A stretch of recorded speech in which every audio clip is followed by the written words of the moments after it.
চাচ্ছে? 600 টাকা। 600 টাকা বিঘা? 600 টাকা বিঘা ছোটান। আর তোলাস নাই এগুলো 350, 400, ধওয়ান 800। এই যে যত খরচ হচ্ছে এটাতে কি লাভ হবে? বর্তমানে আলুর যে মার্কেট এখন, বর্তমানে যে বাজার, এই বাজারে কোনো লাভ আসবে না। যে দামে বর্তমানে যে দামটা যাচ্ছে, এই দামে কোনো লাভ আসবে না, বরঞ্চ লসে থাকবে গ্যারেজরা। কৃষক লসে আছে এখন। কৃষকের লস, সরকার ভালো না তো, সরকার কৃষকের দিকে দেখে না। এই সরকার যদি কৃষকের দিকে একটু নজর দিত তাহলে দেশটা আগে উন্নতি হতো। এই কৃষকের দিকে আগে নজর দিতে হবে, দিয়ে তারপর দেশটা উন্নতি হবে। কৃষকের দিকে কেউ দেখে না, এটাই সমস্যা। যে সরকারে আসুক, কৃষকের দিকে কোনো নজর নেই। এই যে সারটা কিনে 800 টাকা 1200 টাকা, সরকার রেট করতে 1000 কত টাকা, সেই সার কিনেছে 1700 টাকা। কৃষকের দিকে কেউ দেখে না। কৃষকের মরণ ছাড়া বুদ্ধি নাই। আমাদের এই জমিতে এখন আলু তোলা হচ্ছে। এটা হলো আলুর জমি। ইনশাল্লাহ এবার ভালো ফলাফল হয়েছে, আলুর ফলন অনেক হয়েছে এবার।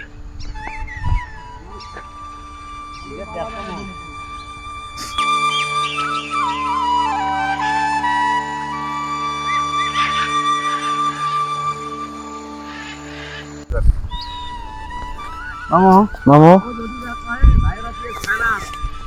চুকে লিচু না, মামু চুক্তি লয় তো। দেখি দিন আদ্রাস লিচ্ছ দিন হাজরা মামু 300 টাকা দিন। কি কর্ম চায় না তারা, ক বসতে গেলে লাভ আছে। তোমাকে যে আলু তোলা দেখেছি সেই হিসেবে তো চুক্তি লাগা উচিত।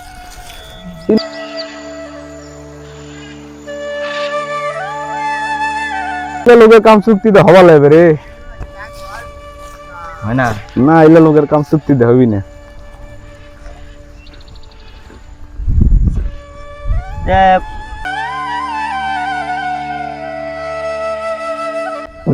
বিঘাত আনুমানিক করতে আলু হবে। এর আলু যে সুন্দর হয়েছে হিসাবে তো 110 মন 15 মন আলু হওয়া লাগে।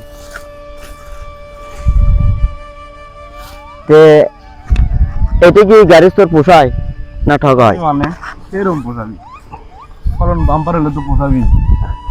এই যে আলুর দাম নেই, আলুর দাম নাই, এখন নাই, হয়তো পরে পারবি।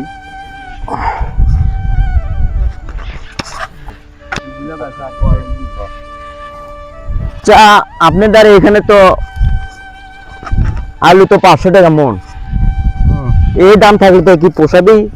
এই দাম থাকলে গাড়ি পেলেকার লঙ্গি পরে থাকা লাগবে, কারণ সার ওষুধের দাম সব কিছুর দাম বেশি।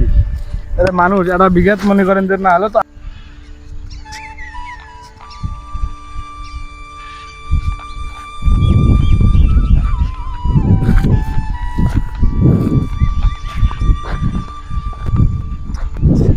ভালো ভাই।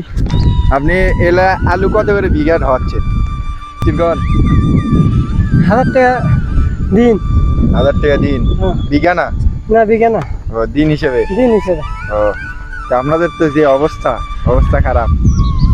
এখন কি করবো ভাই, আবার করতে ভাড়া দিয়ে পারি। সেটাই।